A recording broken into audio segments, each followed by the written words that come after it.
এত রাতেই ঠাড়া পড়া শীতের মধ্যে আমার জামাই বলে পড়ালেখা করতে করতে পেটে খিদা লেগে গেছে। এখন আমি কি করবো? তা নাকি সে গরম গরম চা খাবে শুধু। তো বললাম ঠিক আছে, একটা মাত্র বলদা জামাই আমার, এতটুকু তো করতেই পারি। তো চাও বসাই দিলাম চুলার মধ্যে। চা পাতা দিতে দিতে দেখি ও আবার বাইরে গিয়ে কি কি নিয়ে চলে আসছে ঠান্ডার মধ্যে। তারপর চিনি দিয়ে দেখি আমার বেজ্জুতি হয়ে গেল। চা মুচি খুঁজে পাই না।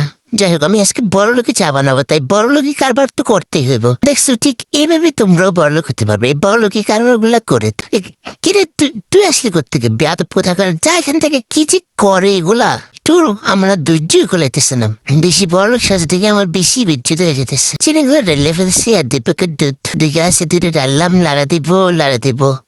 ও জামাই ধরো তোমার চা নিয়ে আসছি, খাও। আরে নাও নাও, ডং কম করে তো ভাব টাকা তুইব না, খাও। ও খেয়ে দেখো কেমন লাগে। হয়েছে থাক থাক, আর প্রশংসা করতে হবে না।